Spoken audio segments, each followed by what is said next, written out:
The words came out sharp, precise, almost surgical. Jasmine Crockett leaned forward, her voice steady but laced with an edge that sliced through the chamber. One line. That was all it took. The sentence landed like a thunderclap, echoing off the marble walls and reverberating far beyond the room. For a heartbeat, everything froze. Members who moments before had been shuffling papers or scrolling phones snapped their heads up. Eyes widened. Mouths hung open. A single ripple of laughter broke, hushed quickly by the weight of what had just been said. Cameras zoomed in, desperate to capture the instant when power shifted. Nancy Mace, who had walked into the hearing armed with confidence and dismissive smirks, sat stunned. Her practiced bravado seemed to melt in real time. Across the nation, Americans watching from their couches leaned forward, some laughing in disbelief, others whispering under their breath. Did she really just say that? Social feeds lit up in seconds, clips of the exchange spreading before the hearing was even over. Hashtags sprouted like wildfire, each one carrying Crockett's words farther into living rooms, group chats, and timelines. There was something undeniably magnetic about the moment. It wasn't just another political jab. It wasn't the hollow theatrics audiences had grown numb to. This was different. This was raw. It was a truth so sharp it cut through the noise. The silence that followed inside the chamber spoke louder than any shouting match could have. For a brief, unforgettable pause, the room was held hostage by one woman's voice and the weight of her words. But this line didn't come out of nowhere. It wasn't improvised banter or a lucky punch. It was the product of something deeper, forged from years of struggle, discipline, and fire. And that's why it landed with the force it did, because it carried more than wit. It carried history, conviction, and a refusal to be diminished. Still, the real question lingered. Why did this moment matter so much? Why did it feel like more than a committee spat, more than a headline soundbite? To answer that, we have to step back and trace the path that led two women, so different in origin, in purpose, in values, onto a collision course that would ignite America's attention. What led to this fiery collision will leave you stunned. The committee room was already humming with anticipation before a single word was spoken. Rows of polished desks gleamed under harsh overhead lights, the kind of setting designed to project seriousness but often reduced to little more than political theater. Reporters filled the back, cameras poised, lenses trained on the figures walking in. It was supposed to be another long, tedious hearing, the kind of session most Americans would scroll past without a second thought. But this time, something different was in the air. Nancy Mace entered first, the corners of her mouth curled into a smirk that seemed rehearsed for the cameras. She carried herself with the air of someone who believed she already owned the room. For weeks, she had been cultivating a reputation as the clever disruptor, the one who could twist a phrase, toss an insult, and walk away unscathed. To her, today was just another stage, another opportunity to score easy points. Her posture radiated dismissal, as though the very idea of being challenged was beneath her. Across the chamber sat Jasmine Crockett. Unlike Mace, she wasn't seeking spectacle. She sat quietly, composed, hands folded, scanning the documents in front of her. There was no need for exaggerated expressions, no forced swagger. Crockett's stillness was its own kind of strength, a calm that suggested preparation, patience, and the steady confidence of someone who had been underestimated one too many times. If Mace was a performer walking onto a stage, Crockett was a litigator stepping into the arena. This was not just a clash of personalities. It was a clash of values, one that reached far beyond the wood-paneled walls. For millions of Americans, immigrants, workers, people of color, anyone who had ever been dismissed or condescended to, the dynamic unfolding here felt painfully familiar. On one side, a woman wielding arrogance as a weapon, quick to belittle, quick to grandstand. On the other, a woman embodying resilience and dignity, refusing to bow to disrespect. The tension wasn't simply political. It was cultural. It was personal. It tapped into a larger question simmering in the national psyche: who gets to own the microphone in America? Who gets to define the conversation? And who has the courage to stare down condescension without flinching? Inside the chamber, Mace leaned back in her chair with exaggerated ease, tossing pointed comments with the assurance of someone expecting no real challenge. Her words were sharp, but they dripped with a casual cruelty designed more for the highlight reel than the pursuit of truth. Crockett listened, her expression unreadable. The cameras lingered on her face, searching for a flicker of irritation, a crack in composure. None came. She was waiting. And that waiting was its own quiet power. Because while Mace performed for the room, Crockett was preparing to rewrite the entire script. What happened next wasn't just political theater. It wasn't just another soundbite destined to fade in the endless scroll of news cycles.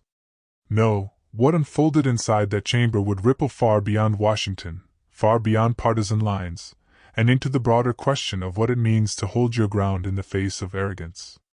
This wasn't just a hearing. It was history in the making. Nancy Mace had built a brand around sharp elbows and a sharper tongue. To her supporters, she styled herself as a fearless truth-teller, someone unafraid to say it like it is. But to many who watched her climb through the ranks, her reputation was less about courage and more about calculation. She understood that in the modern political arena, attention was currency, and arrogance was often the fastest way to earn it. It wasn't always this way. Early in her career, Mace tried to market herself as a pragmatic conservative, a bridge builder who could appeal to independents. Yet the further she went, the clearer it became that moderation didn't trend. Outrage did. Performance did. And so she pivoted, time and again, to whatever line, pose, or jab promised headlines. In one breath, she would warn her party about extremism. In the next, she would march lockstep with the very forces she claimed to resist. Her contradictions became her calling card, a kind of political shape-shifting designed not to solve problems but to maximize visibility. Her colleagues noticed the transformation too. Mace became the kind of lawmaker who rarely entered a room without already having a soundbite in mind. The hearings weren't venues for inquiry, they were stages. Every glare, every interruption, every cutting remark was calculated to be clipped, posted, and shared. She had perfected the art of smug timing, the dramatic sighs, the eye rolls just loud enough for cameras to catch, the dismissive chuckle when an opponent made a point she didn't want to answer. There were countless examples. She had once lectured about the need for civility, only to follow it with a mocking tirade against a colleague days later. She spoke about respecting women in politics, but laughed along when insults were hurled at those she disagreed with. She promised seriousness, yet spent more time curating viral quips than crafting policy. Every contradiction chipped away at her credibility, yet the act persisted because the spotlight rewarded it. And arrogance was the glue that held it all together. In the hearing that would pit her against Jasmine Crockett, the smirk returned early. She leaned back in her chair as if the chamber were her living room, interruptions flowing freely, every gesture dripping with condescension. She wasn't listening to her colleagues, she was waiting for her cue. Her body language told the story of someone who believed she'd already won the exchange before it even began. To Mace, Crockett was just another name on the roster, another easy jab to land, another opponent who wouldn't dare push back too hard. But this overconfidence would prove costly. Because what she didn't grasp, what she couldn't have known in that moment, was that her well-worn tactics had finally met their match. All the rehearsed lines, all the performative smirks, all the contradictions she'd balanced on were about to crash against someone who wasn't playing her game. She thought this would be another easy jab. But she had no idea what was coming. Because Crockett wasn't just another opponent, she was a storm waiting to break. Jasmine Crockett's story does not begin in the polished halls of Congress. It begins in the neighborhoods where working-class families fought to be heard, where opportunities were not handed down but clawed into existence. She was not born into privilege or legacy politics. She was born into struggle, and it was that struggle that shaped her voice, sharpened her resolve, and gave her the grit that would one day turn into fire on a national stage. Long before cameras ever captured her words, Crockett was in the trenches of civil rights law. While others sought cushy firms and comfortable paychecks, she planted herself where the battles were hardest, defending the rights of those who couldn't afford the kind of justice that money can buy. She stood beside families fighting eviction, workers wronged by their employers, and citizens silenced by systems designed to keep them quiet. For years, she carried their burdens into courtrooms, often against long odds, armed with little more than her training and her unshakable belief that the law could still serve the people. The path wasn't easy. Crockett didn't glide into the spotlight with doors flung open for her. She worked nights and weekends, often piecing together cases with limited resources, sometimes even paying expenses out of her own pocket because she refused to abandon her clients. Every step forward was earned through grit, sweat, and sacrifice. She knew what it meant to go without. She knew what it meant to be dismissed because of her race, her gender, her background. But she also knew how to stand back up, dust herself off, and keep going. That resilience became the cornerstone of her identity. While others played politics like a game, Crockett approached it like survival. She wasn't chasing celebrity or attention, she was chasing justice. When she eventually turned toward public service, she carried that same courtroom energy into the political arena. Her speeches weren't laced with cheap shots or empty slogans. They were grounded in lived reality, in the voices of people whose stories she carried like armor. And that's why people connected with her. She didn't posture. She didn't fake composure. She didn't need to. Her calm under pressure wasn't an act. It was the byproduct of years facing down hostility in rooms where she wasn't expected to win. She didn't come from privilege. She came from the fight. And that difference mattered. When Crockett entered Congress, she did so with a reputation already forming among her peers, fierce but fair, passionate but precise. She spoke with a moral clarity that cut through political games. Even when she disagreed, she didn't lean on smirks or mockery, she leaned on truth. Her presence alone unsettled those who thrived on bluster, because she represented the kind of steady, unshakable conviction that arrogance can't easily pierce.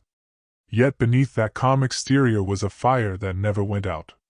It was the fire of someone who had been underestimated, told no, dismissed, and talked over more times than she could count.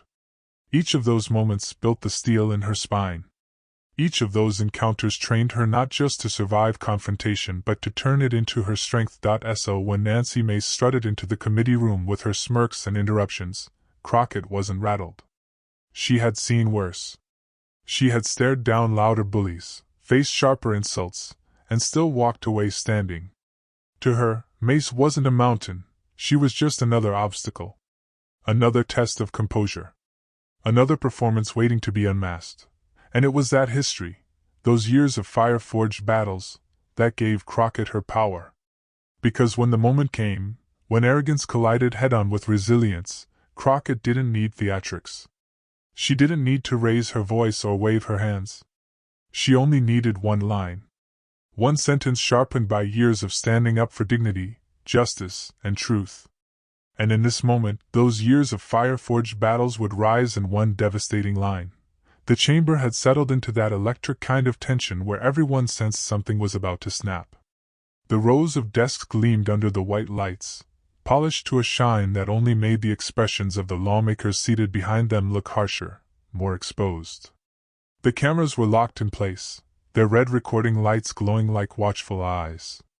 Journalists leaned forward, fingers hovering above keyboards, waiting to catch the first spark of drama.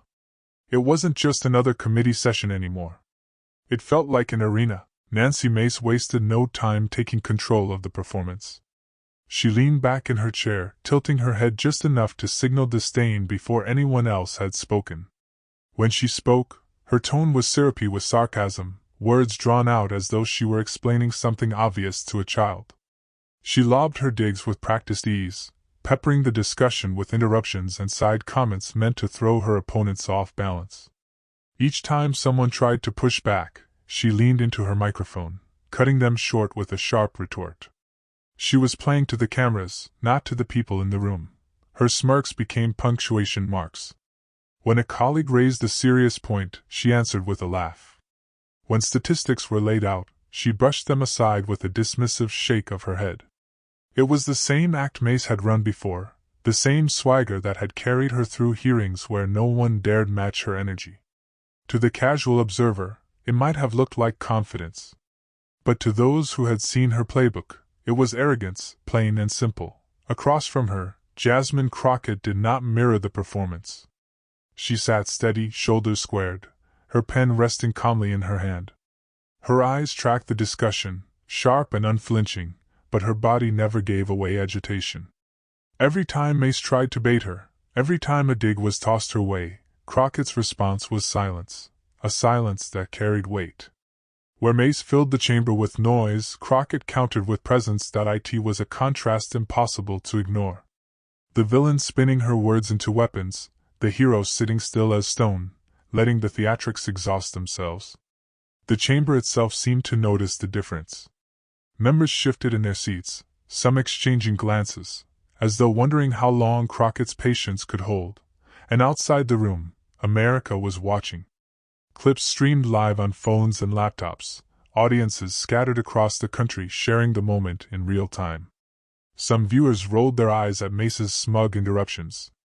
Others whispered in admiration of Crockett's composure. The tension wasn't confined to four walls. It was spilling into living rooms, group chats, Twitter feeds. With each passing minute, more people tuned in, sensing that the quiet stillness on one side of the table was the sign of something building. Mace grew bolder as the exchanges wore on. She leaned further into her microphone, her voice cutting across Crockett's like static. She laughed before answers were even given, a tactic meant to undermine before a word could land.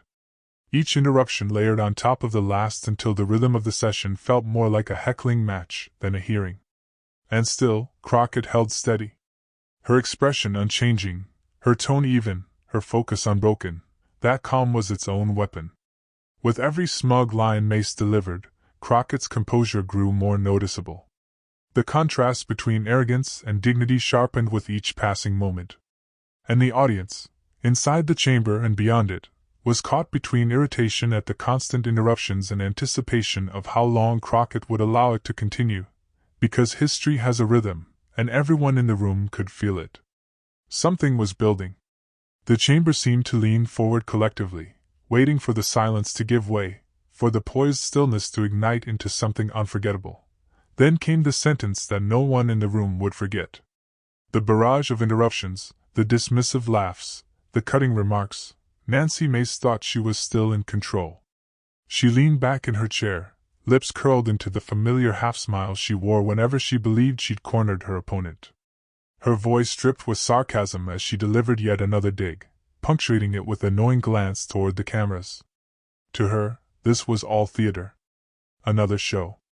Another easy win. But Jasmine Crockett didn't blink. She adjusted her posture, sat a fraction taller in her chair, and let the silence hang for a moment longer than anyone expected. It was deliberate, almost surgical. That pause caught the room's attention more effectively than any retort could have. Every eye turned toward her, waiting. Mace smirked, expecting a sputter or a defensive scramble. Instead, Crockett leaned forward, her expression calm, almost serene, and delivered the line. One sentence. Clear, sharp, unshaken. It was the kind of line that doesn't require volume to be heard. It landed with precision, cutting straight through the smugness that had filled the room seconds before. The words seemed to hang in the air, heavy enough to still every movement, every shuffle of paper, every restless glance. The chamber froze. It was as though time bent around the sentence, suspending everyone inside that moment. Gasps scattered across the room. Some muffled laughs slipped through from staffers and aides who knew they'd just witnessed a political gut punch disguised as a whisper. Others covered their mouths, eyes darting toward the cameras, wondering how quickly the clip would go viral. Even those who weren't aligned with Crockett had to acknowledge the skill, the precision, the sheer force behind so few words. Mace, however, felt the hit in real time. The smirk faltered, just for an instant, but it was enough. Her eyes narrowed as if she hadn't quite processed what had happened, as if her brain was racing to reframe the moment before the cameras caught the unraveling. She opened her mouth to reply, but nothing came. The confidence drained from her posture. The easy laughter that had carried her through every interruption suddenly seemed forced, awkward, transparent. Crockett didn't gloat. She didn't need to. She leaned back, pen in hand, returning to her papers as though the matter had already been settled. That restraint was its own kind of brilliance. She didn't chase the victory. She embodied it. And that made the blow land even harder. Every detail of the moment played like choreography. The pause before she spoke, long enough to command silence. The forward lean, signaling the weight of what was coming. The delivery, measured, calm, deliberate, with not a syllable wasted. And then the retreat, quietly reclaiming her composure, as if to say, I don't need to fight you, I've already won. The audience felt it in their bones. Dignity had spoken, and arrogance had crumbled. Mace tried to recover. She shifted in her seat, let out a nervous laugh, and muttered a defensive comment meant to reassert control. But the damage was done. Her words, once dripping with smug confidence, now rang hollow. She fumbled, tripped over phrases, her timing off. The same cameras that once adored her smirks now captured her unraveling. For the first time in that chamber, Nancy Mace looked small. And Crockett? She sat in stillness, unbothered, the image of calm. Every glance toward her now carried a different weight. She wasn't just another committee member. In that moment, she was the embodiment of poise under fire. The brilliance of that line wasn't just in its sting, it was in its truth. It exposed what everyone had been feeling but no one had yet said. It captured in a few words the arrogance, the hypocrisy, the dismissiveness that had defined Mace's approach. That was why it hit so hard. It wasn't personal pettiness, it was revelation. And revelations cut deeper than insults ever can. Frame by frame, the moment replayed itself in the minds of everyone who witnessed it. First, the silence. Then the delivery, crisp and undeniable. The gasp from the back row. The smirk fading. The laughter caught in throats. And finally, the weight of realization settling over the chamber, that the balance of power had shifted in a single sentence. This was not a victory of volume. It wasn't about who shouted the loudest. It was about control. Crockett showed that power is not in bluster but in precision. She didn't need paragraphs, she needed one line. She didn't need to grandstand, she needed to be undeniable. For Mace, the unraveling was visible with every tick of the clock. She shuffled her notes, tried to force the conversation forward, anything to bury the moment. But it was too late. The cameras had captured it. The audience had felt it. The damage was irreversible. The room was different now. The energy had shifted. Crockett didn't just win an exchange, she redefined it. She showed the strength of patience, the weapon of composure, and the devastating power of truth spoken plainly. And she did it without ever raising her voice. The sentence still hung in the air like an echo, reverberating long after Crockett had returned to stillness. Everyone present knew they had witnessed something rare, one of those political moments that transcend the noise, the kind that lingers long after the news cycle moves on. But outside these walls, the reaction was even bigger. The clip hit social media before the hearing even adjourned. Someone in the gallery had captured it on their phone, and within minutes it was circulating on Twitter, TikTok, and Instagram. The moment Jasmine Crockett delivered her one-line takedown of Nancy Mace was played, replayed, and remixed with captions, slow-motion edits, and music overlays. The hashtags sprang to life like sparks in dry grass. Hashtag Crockett clapback. Hashtag one-line KO. Hashtag truth over smirks. By the end of the evening, those tags were trending across platforms, pulling in millions of views. The memes came next. Screenshots of Mace's faltering expression after the blow were paired with captions like, "When you realize the cameras caught it all," and "Smirk.exe has stopped working." Crockett, by contrast, was depicted as a queen seated on her throne, a warrior holding her ground, a teacher delivering a final lesson. Cartoon edits, GIF loops, and fan-made artwork spread with the speed of wildfire. It wasn't just a clip anymore, it was cultural currency. Supporters flooded Crockett's mentions with praise, writing messages that framed her as the voice they'd been waiting to hear. "That's how you stand up with dignity," one post read. "No shouting, no chaos, just pure truth." Others connected the moment to their own experiences of being dismissed or talked down to, sharing stories of finally finding validation in her composure. Crockett had become more than a politician in that instant, she had become a symbol. News outlets scrambled to catch up. By prime time, major networks were running the footage on loop, commentators dissecting every second as though it were a heavyweight match replay. Some analysts tried to spin it as political theater, but even they couldn't deny the power of what had unfolded. One anchor declared, "This wasn't just a hearing, this was a turning point in tone." The clip appeared on late-night shows, talk radio segments, and morning news panels.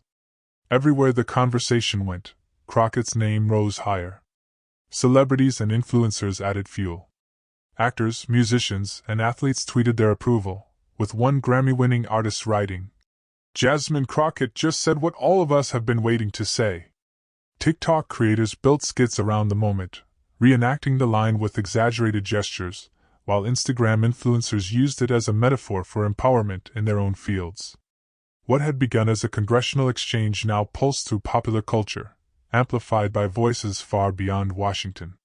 Meanwhile, Nancy Mace found herself on the other side of the storm. Defensive tweets appeared on her feed, insisting she had been taken out of context, that her words had been twisted. But each attempt to reclaim the narrative only drew more mockery. Users flooded her replies with clips of her faltering face, memes that highlighted the very arrogance she had leaned on for so long. The more she spoke, the smaller she seemed. Commentators noted how quickly she shifted from swagger to scrambling, and how the internet rarely grants second chances when arrogance collapses in public view. The contrast was unmistakable. Crockett was celebrated for composure, for speaking truth without spectacle. Mace was ridiculed for crumbling under the weight of her own performance. It was the rare kind of moment where the public consensus formed quickly and decisively. Dignity had triumphed. As the weekend rolled in, the ripple effect deepened. Local voters shared clips at community meetings. High school debate teams replayed it as an example of poise under pressure. Civil rights advocates pointed to it as proof that representation matters, that the voices long silenced in rooms of power could not only hold their own but dominate with grace. The takedown had transcended politics. It had become a cultural touchstone. But beyond the memes and sound bites, there was a deeper lesson emerging. In the days that followed, as the clip continued to ripple across the country, Jasmine Crockett chose not to gloat. She didn't flood her feed with memes, she didn't trade barbs, she didn't let the noise define the moment. Instead, she reframed it. To her, the takedown wasn't about humiliating Nancy Mace. It was about showing that dignity could hold its ground against arrogance.